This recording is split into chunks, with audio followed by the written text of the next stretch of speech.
Un couple de retraités noirs, abandonnés de tous, fait l'acquisition d'une ancienne demeure provençale pour 250 €.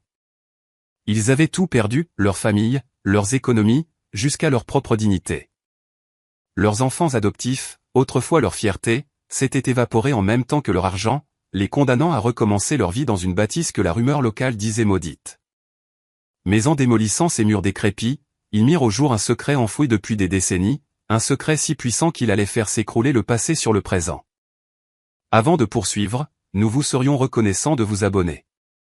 Votre soutien nous est précieux et nous permet de continuer à partager avec vous des récits poignants. Passons maintenant à notre histoire. Le Mistral balayait les feuilles sèches sur le chemin de terre craquelé quand Monique Dubois mit pied à terre, descendant du car régional. Elle serrait contre elle un vieux sac en cuir usé. Son époux, Jean-Pierre, la rejoignit, passant un bras protecteur sous le sien. Sa veste de travail, il l'avait boutonnée à la hâte, de travers. Leurs traits étaient creusés par les épreuves, mais leur regard conservait une flamme de détermination tranquille. Ils avaient liquidé le peu qu'il leur restait pour s'offrir ce que les gens du coin nommaient avec un frisson superstitieux, la ruine du pendu. 250 €. Le chiffre sonnait comme une insulte, une somme absurde pour un toit, mais pour eux, c'était le prix de la dernière chance, l'unique chose en laquelle ils pouvaient encore placer leur foi. La rue du village baignait dans une quiétude pesante, seulement troublée par l'écho étouffé d'une chanson provenant d'une maison aux volets clos. Les anciens du village, installés sur des chaises devant leur porte, les suivirent du regard, leur murmure s'élevant comme un essaim d'abeilles. C'est le couple Dubois, non? Ceux que leurs enfants ont laissé tomber, entendit-elle distinctement. Monique encaissa sans broncher, le dos droit, le menton levé, mais Jean-Pierre sentit sa main se crisper dans la sienne. Il la serra plus fort, un pacte muet de soutien face à l'adversité. L'ancienne demeure se dressait au bout de la ruelle, une carcasse de pierre rongée par le lierre et les herbes folles. La toiture s'était affaissée en son centre, créant une courbe triste, et les tuiles canal, décolorées par le soleil et la pluie, étaient éparpillées. Le crépi ocre des murs tombait en plaques, laissant la pierre à nu, comme une peau écorchée. Un volet bleu pastel, arraché de ses gonds, pendait et se balançait au gré du vent, tel un adieu ironique. Pourtant, un sourire presque imperceptible se dessina sur les lèvres de Monique. « Au moins, il y a un toit, dit-elle, la voix légèrement voilée par l'émotion. C'est un luxe que nous n'avions plus hier. » L'intérieur les saisit par son odeur. Un parfum complexe de terre humide, de bois pourri et de temps arrêté. Dans les faisceaux de lumière qui perçaient les vitres sales, des myriades de grains de poussière valsaient lentement, témoins silencieux d'un long abandon. Jean-Pierre fut pris d'une quinte de toux. D'un coup de pied rageur, il envoya une vieille bouteille de vin roulée sur le carrelage en terre cuite. « On va remettre tout ça d'aplomb », lança-t-il, sa voix manquant d'assurance, trahissant l'immensité de la tâche qui les attendait. Ils commencèrent à déballer le maigre bagage de leur existence. Une couverture en patchwork, 2 gobelets en fer blanc, et une seule photographie dans un cadre en bois. On y voyait une famille heureuse, les visages rayonnants de leurs enfants adoptifs, des visages qu'ils n'avaient plus vus depuis une décennie.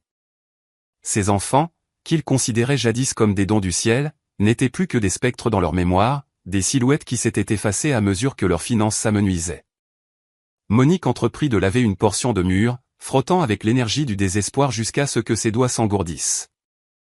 Jean-Pierre, ayant mis la main sur un balai de paille, dégageait le sol par gestes lents et méthodiques, se répétant à voix basse comme une prière, « C'est chez nous. » Qu'importe ce qu'ils en pensent.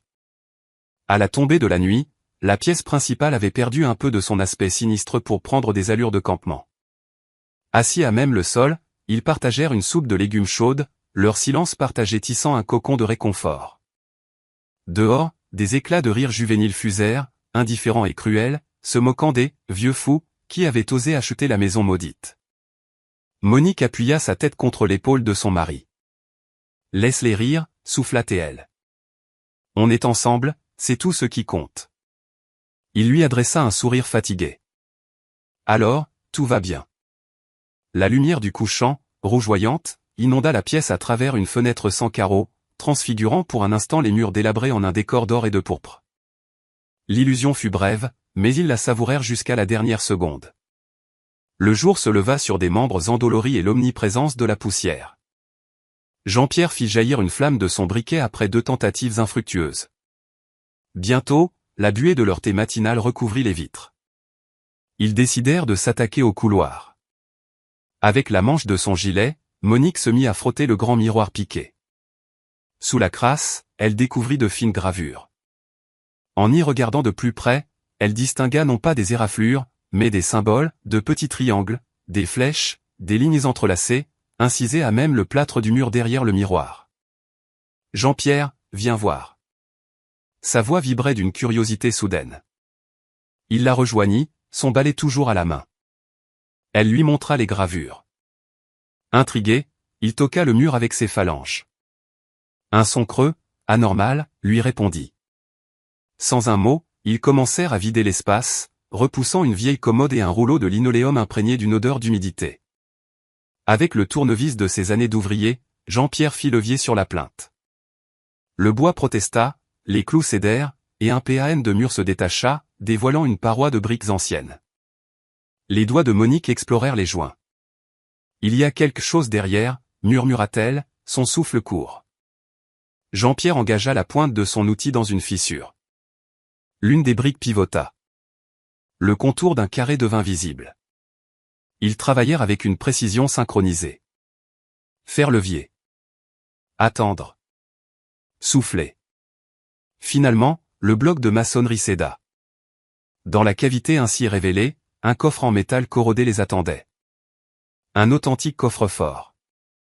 Son cadran était figé, l'aiguille pointant le 0. La fente de la clé était tordue. Jean-Pierre tenta de forcer la poignée, en vain. Son regard croisa celui de Monique. Un hochement de tête suffit. Il alla chercher son marteau. Le premier choc métallique se propagea dans le silence de la bastide, faisant pleuvoir des débris de plâtre. Le deuxième coup fendit la charnière. Au troisième, la lourde porte s'ouvrit en grinçant. L'intérieur recelait des liasses de documents protégés par de la toile cirée, des enveloppes cachetées et un carnet de cuir serré par une ficelle. Monique souleva une liasse avec précaution. C'était étonnamment lourd. Assise sur le sol, elle l'ouvrit. Des photographies d'œuvres d'art, des fiches techniques, des noms de peintres célèbres. Chaque fiche correspondait à un inventaire de musée portant la mention « disparu ». Jean-Pierre, de son côté, avait ouvert le carnet. La première phrase, tracée d'une écriture élégante, disait « À celui qui trouvera ceci, puisse-t-il restituer ce qui ne nous appartient pas ». Une fraîcheur anormale sembla envahir la pièce. « Tu crois que c'est possible ?» demanda Monique, la voix étranglée. Jean-Pierre examinait le contenu des enveloppes, des reçus, des ordres de transport, des documents datant d'un demi-siècle. Dans la marge de l'un d'eux, une note manuscrite, protégée de la cupidité de ceux qui le dissimuleraient pour le profit. Dehors, une dispute éclata entre deux jeunes à propos d'un match de foot. Un gamin à bicyclette jeta un regard curieux vers la maison avant de poursuivre sa route. Jean-Pierre referma le carnet. On ne peut pas garder ça. Les mains de Monique étaient parcourues de tremblements. Elle replia le document et le serra contre son cœur. Jean-Pierre composa un numéro sur son vieux téléphone portable. La standardiste de la gendarmerie lui demanda leur adresse. Il la lui épela distinctement. « Nous avons découvert des documents importants », précisa-t-il. Les sirènes ne se déclenchèrent pas immédiatement. Ce fut d'abord un vrombissement lointain, qui enfla progressivement. Monique rangea les papiers dans le coffre. Ils attendirent sur le seuil. Deux gendarmes arrivèrent, bientôt rejoints par un troisième portant une mallette technique. En apercevant le coffre, le commissaire qui les dirigeait perdit son air affable. Il demanda l'autorisation d'entrer. Jean-Pierre s'effaça. Le claquement des gants en latex, le cliquetis des appareils photo.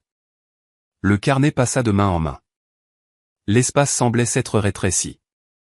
Ces documents sont liés à une affaire d'État, annonça le commissaire. Des œuvres d'art national volées il y a des décennies. Votre découverte est capitale. Monique agrippa la main de Jean-Pierre.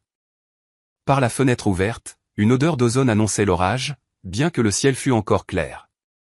Dans la cuisine, la fuite du robinet égrenait les secondes. La vieille demeure semblait retenir son souffle. Du jour au lendemain, leur portail fut assiégé par les journalistes. Les flashs crépitaient, un brouhaha de questions fusait. « Comment vous sentez-vous dans la peau de héros ?» leur lança Théon. Monique entendait à peine. Ses doigts étaient encore gourds d'avoir paraphé tant de documents officiels. La fourgonnette gouvernementale avait emporté les preuves quelques heures auparavant. La valeur des œuvres d'art volées, dont les documents attestaient l'existence, se chiffrait en millions. Les Dubois n'étaient plus un couple de retraités anonymes et malchanceux. Ils étaient devenus ceux qui avaient permis de retrouver une partie du patrimoine national. Le soir même, leur histoire faisait la une de tous les journaux. Sur Internet, on les célébrait comme des parangons de vertu. Le maire se déplaça en personne le lendemain, escorté de sa nuée de journalistes. Il serra la main de Jean-Pierre et leur tendit un chèque de récompense dans une enveloppe ornée du sceau de la mairie. Un témoignage de la gratitude de la nation, déclara-t-il. Jean-Pierre ne prit pas la peine de regarder le montant. Monique se contenta de murmurer « Nous n'avons rien fait pour l'argent ».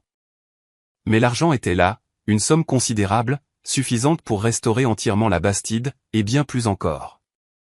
Pour la première fois depuis longtemps, la tranquillité d'esprit leur sembla à portée de main. Le bruit des marteaux sur le toit en réparation, porté par le vent, était une musique apaisante.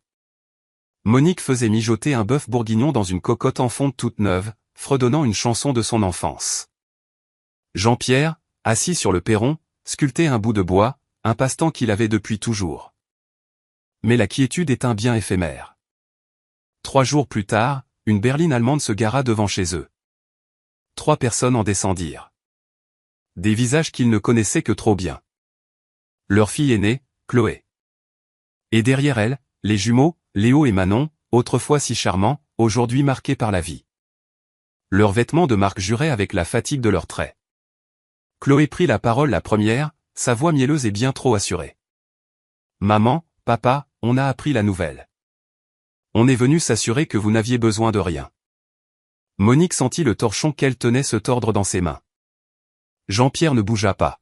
« Nous n'avons besoin de rien, répondit-il d'un ton glacial. Léo esquissa un rire nerveux. « Puisque nous sommes une famille, il faudrait qu'on discute. Vous n'êtes plus tout jeune. Il vous faut quelqu'un pour vous aider à gérer cette récompense, non ?» Monique le foudroya du regard, incapable de prononcer un mot. Manon croisa les bras avec un air de supériorité. « Vous ne voudriez pas passer pour des ingrats qui empochent l'argent de l'État en oubliant leurs propres enfants, quand même ?» Un voisin qui arrosait ses géraniums suspendit son geste. L'atmosphère était devenue électrique. Jean-Pierre se leva, avec une lenteur pleine de menaces. Monique reconnut ce regard, celui qu'il avait autrefois pour la défendre des importuns, au temps de leur jeunesse. Vous êtes parti quand il n'y avait plus rien à gratter, sa voix était basse, mais chaque mot portait. Ne revenez pas juste parce que les projecteurs sont allumés.